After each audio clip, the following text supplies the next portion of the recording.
Eccoci qui ragazzi, bentornati sul canale. Finalmente, dopo aver masticato qualche boccone amaro da inizio campionato, ieri servito un poker di dolci dal Napoli con una prestazione poi superlativa, al di là che qualcuno della stampa possa dire sì, ma era l'Udinese.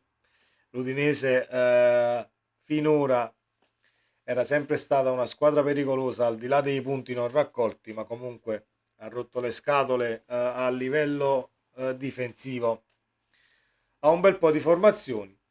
Ovviamente per meriti del Napoli ieri non è stato possibile perché l'Udinese, per chi ha visto la partita contro la Fiorentina dei Friulani, ha impostato la stessa partita, voleva fare la stessa partita, il Napoli non gliel'ha permesso nella maniera più assoluta perché da Bologna a ieri, anche a Bologna è successo, ma abbiamo alzato la linea della difesa a centrocampo e ci siamo riversati completamente nella metà campo avversaria, concedendo poco e niente. Meret ha fatto una parata e mezza e un'uscita su un cross che arrivava dalla destra.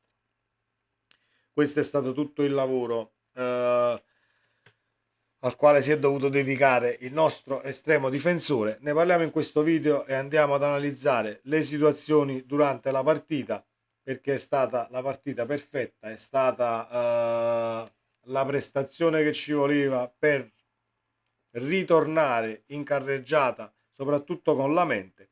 Fatemi sapere cosa ne pensate ovviamente nei commenti, come avete vissuto la partita di ieri e iscrivetevi al canale se non l'avete ancora fatto, attivate la campanella così restate aggiornati sui contenuti. È un Napoli che ieri parte forte dal primo secondo, alla prima azione rischiamo di andare comunque in area di rigore ed essere pericolosi, passando in vantaggio poi dopo circa 50 secondi. C'è un grandissimo scambio che porta Zielinski in area. Zielinski fa un grandissimo stop, elude il difensore e la spara un tantino alto e se fosse entrato quel gol sarebbe stata un'azione da cineteca perché Zielinski è maturato del tutto. Stiamo parlando di un calciatore al quale le gambe non tremano più, trascinatore insieme a uno zoccolo duro nel quale considero anche il capitano, considero Politano, che al momento stanno tenendo unito qualsiasi cosa pur di non farlo rompere. Almeno questa è la mia impressione che ho avuto dall'inizio del campionato. Pur facendo prestazioni sottotono, comunque Di Lorenzo, Politano e Zielischi sono quei calciatori che a livello di rendimento non hanno avuto oscillazioni, anzi hanno sempre cercato nei limiti del possibile di tentare la miglior giocata possibile e portare punti a casa che poi in alcune situazioni non è stato possibile. Le vedove di Kim dove sono?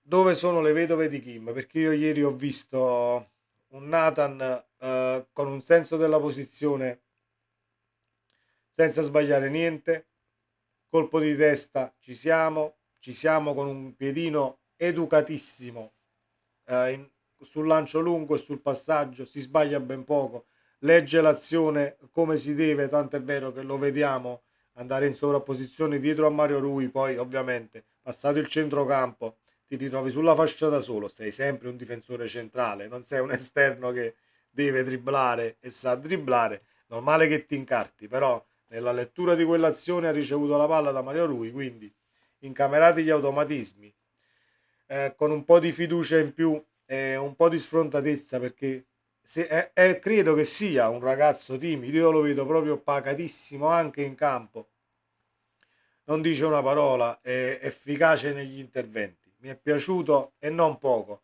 soprattutto in coppia con Ostigard al quale vanno fatti gli applausi dopo qualche 5 in pagella che gli ho dato doveroso perché quando giochi male il 5 in pagella non è che me lo posso risparmiare, però ieri c'è stata affinità dai due centrali, c'è stata sfrontatezza nell'uscire palla al piede in un paio di situazioni, cosa che deve solo un tantino migliorare a livello proprio tecnico, perché perdendo quel pallone subisci l'imbucata dell'attaccante centrale con un solo passaggio vanno in porta e in quello ci ha pensato il nostro Di Lorenzo, scalando sistematicamente al posto di Ostigard quando uno dei due centrali si staccava. Quindi è un Napoli che già sapeva cosa fare, ma era dall'inizio del campionato che già sapevamo cosa fare. Quindi diamo a Cesare quel che è di Cesare, e se è stato così, un applauso a Garcia nell'essere tornato un passo indietro, un piccolo passo indietro per vedere il Napoli dell'anno scorso, ma non deve essere quella cosa che, pensata, no, ma io non voglio giocare così, io devo metterci del mio perché sicuramente dobbiamo basarci su quello dell'anno scorso. Quello dell'anno scorso funziona e sono squadre che a volte ti si presentano funzionali al 100% per un determinato tipo di gioco. Le vai a snaturare o vai a snaturare due elementi su 11, non gira niente più. Niente più. Perché ieri se al posto di Politano c'era Raspadori esterno adattato, non avresti fatto la stessa partita, perché sulla catena di destra non vai in sovrapposizione, non vai a sfondare perché Raspadori non è un esterno, e quindi ti subisci tutte le marcature sulla sinistra dove già normalmente agisce Kvaratskhelia e ci sono 2-3 uomini pronti a raddoppiare e triplicare la marcatura. Non è successo ieri perché sei andato in ampiezza, sei andato in verticale, hai usato tutte le armi disponibili, non sei riuscito a far prendere le contromisure anche nei raddoppi all'Udinese, anzi è il Napoli che nelle poche palle perse, perché il dato impressionante per esempio è che Anghissà non perde un pallone per i primi 40 minuti, per 40 minuti di partita Anghissà non ha perso palla. Dove eri finito, caro Frank? Meno male che sei tornato, questo è l'Anghissà che conosciamo. Tornando al fatto dei raddoppi, il Napoli triplicava anche a volte l'andarsi a prendere la palla durante quelle poche azioni che abbiamo concesso all'Udinese e quelle poche palle perse. Un applauso a Sottil per l'intervista che volevo un attimo leggervi, perché andare in conferenza stampa dopo aver preso 4 palloni a Napoli non è da tutti, tanto è vero che Sottil dice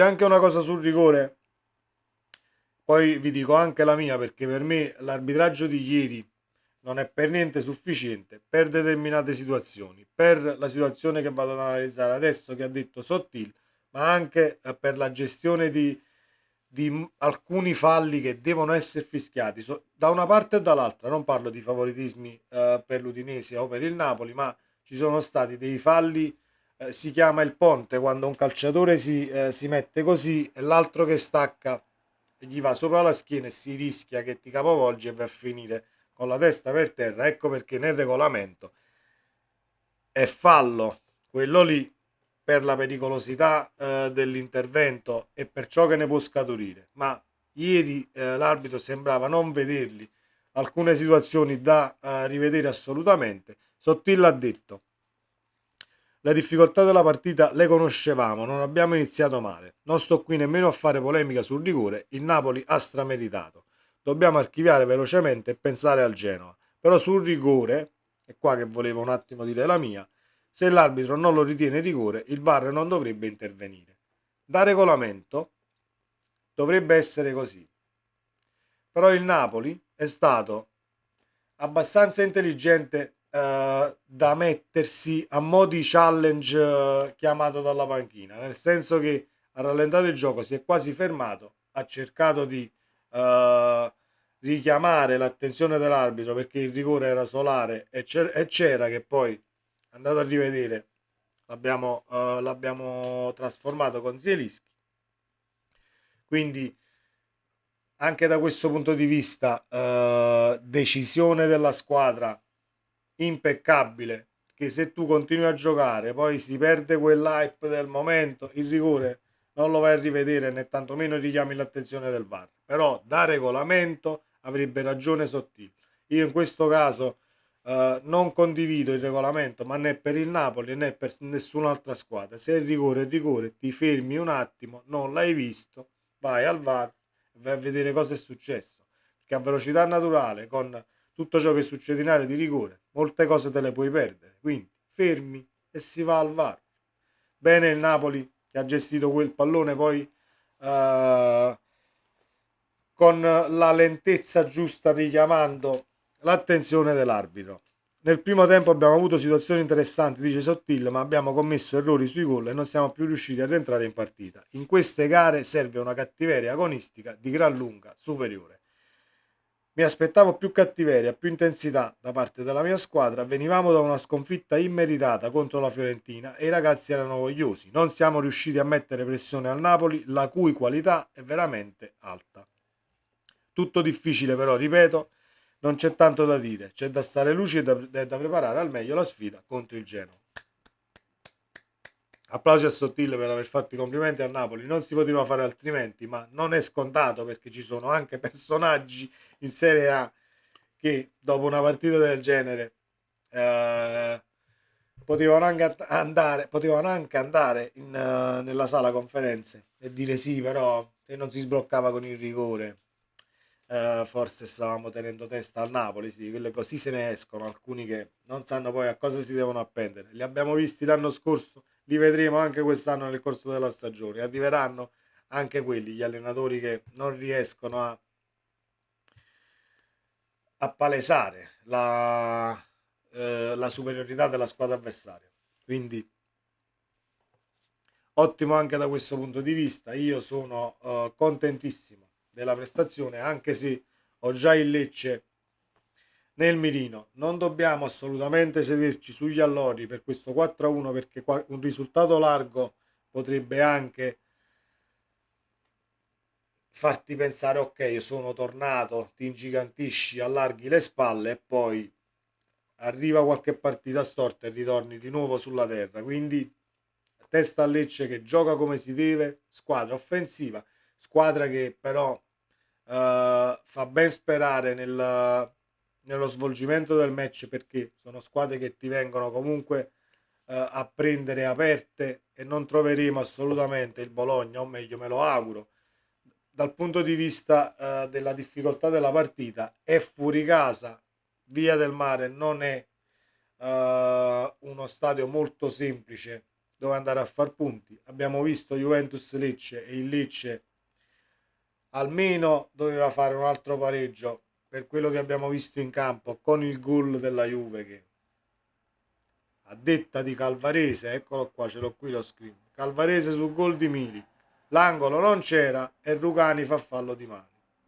Non l'ho detto io, l'hanno detto esperti del settore, cari ragazzi, quindi a Lecce manca un altro punto e alla Juve 3 punti in più, ma questo è un dato di fatto e sono cose che già conoscevamo.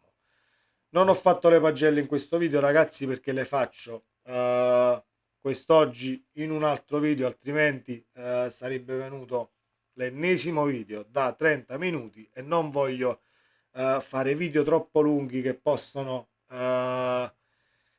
capisco che possano essere comunque snobbati tra virgolette o non visti per la lunghezza appunto dello stesso. Contentissimo per questo Napoli, tutte le cose si sono tutti i tasselli ecco sono andati al proprio posto. Abbiamo ritrovato il gol di Kvaratskhelia, Osimhen è tornato al gol con un grandissimo assist di Politano. Ne parleremo comunque nelle pagelle. Restate sintonizzati ragazzi, sempre Forza Napoli e ci vediamo nel prossimo video. Un like qui e passiamo alle pagelle. Ciao.